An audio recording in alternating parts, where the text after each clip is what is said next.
Assalamu alaikum wa rahmatullahi wa barakatuh. May the peace and blessings of the Almighty be upon one and all. Today we will be discussing a very important topic connected to the tongue. The tongue, as you know, is a gift of the Almighty. It is very small in size, but it can create so much havoc and it can cause so much damage that more than any other organ of the body. So it's important for us to know that the Almighty has created this tongue. You know, some scholars say so beautifully, He has put 32 guards that are so sharp around that tongue so that we think 32 times before we actually utter. And it's amazing how the tongue is so small, it moves 1,001 times in a minute up and down, and yet it does not get cut by these sharp knives around. This is the gift of the Almighty. So consider it a gift. Use it as a gift. And the reason we say this is to concentrate more on a specific department of the use of the tongue, and that is when it comes to those we mix with, beginning or starting with our wives, our husbands, our family members, our relatives, and then those we interact with, our friends, and so on. What we should know is that the tongue has several different uses. One of them is to taste food, one of them is to speak, and there are so many other uses of the tongue that are there. Some we may know, some we may not know. It's amazing. However, remember, your respect as an individual is very closely connected to how you use the tongue. This is why the Messenger Muhammad, peace be upon him, says, every morning all the organs of the body call out to the tongue and say, fear the Almighty regarding all of us. It is through you that we are known, so be careful what you say.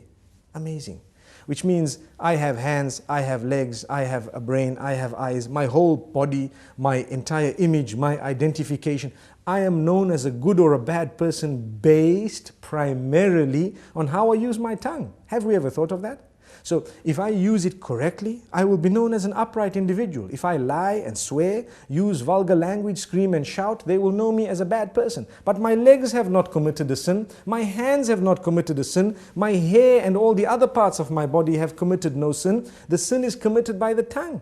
And the tongue, yes, closely connected to the brain and all that, yes, correct. But ultimately it was the one used to relay what was within. This is why if you're not sure, don't speak.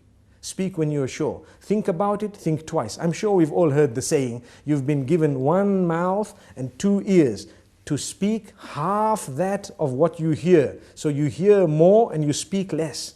Sadly, a lot of us love to speak. And we just want to say anything and everything, no matter how it sounds. Not realizing, did you know, it is an act of worship to think before you speak. You're actually rewarded, an act of worship. The Almighty becomes pleased with us when we think before we speak. And not just think, but think of how many different ways there are for me to portray or to say what I have in my heart, to convey that message. If I've got 5 different ways of wording it, I need to select the best, most effective, most beautiful manner, and then I will speak. And if I speak using that best and most effective manner, I will automatically be able to please my Maker, and I will definitely cause or create lots of harmony and peace in my surroundings. So very importantly, let's use the tongue correctly. Number 1. Number 2 is not only the selection of words, the tone as well. Very closely connected to that. Some people scream and yell, they shout. Shouting will reduce your respect. The more you yell, the less people respect you. The next time you say something, nobody will want to listen to you because you're used to screaming. And this is the whole reason that we say, speak with a tone that is audible, but a respectable term, meaning respectful tone.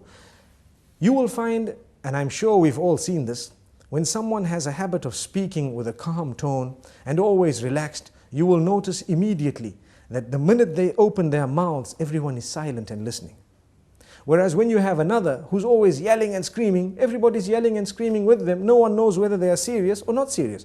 And imagine if you hear a person yell or scream who has never ever done that in his or her life. Automatically you would know that this is something very important because this person does not use this type of language or does not scream. Amazing. So this is the importance of the use of the tongue, how it gives the whole image of who we are just by its use. Sometimes a whole company can come crashing because of a CEO making one statement that is negative or bad. And there are examples of that in history where we've seen this happening because of the abuse or misuse of the tongue.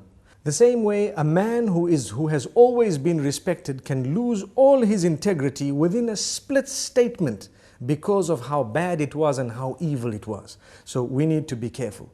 You are known by your tongue. Let us be careful how we use this tongue. We'd like to give a few more examples. Within the home, it is an act of worship to say words, to create the words and to utter words that will bring about a smile on the faces of your children and family members, your spouse primarily. Did you know that it is actually an act of worship to come home and utter words of goodness, sweet words, beautiful words, make people feel appreciated, make them feel wanted, make them feel the bond? And it is the tongue that makes us really connect to one another. And this is why we say it is an act of worship. So many people do not realize it's a charity to say a good word. A good word is a beautiful charity. We come home, we're silent. Being silent is something that's not good, especially when it comes to those who are waiting for you to say something of your own family. A good word. Yes, when there is a problem, you might want to remain silent for a moment. If you think that that is the best way of solving the problem for now, you might want to speak a little bit later. But even when you choose to speak, say the best words. This is from the messenger, may peace be upon him. And we always tell people charity begins at home. Sometimes we are very careful of our tongues outside the door.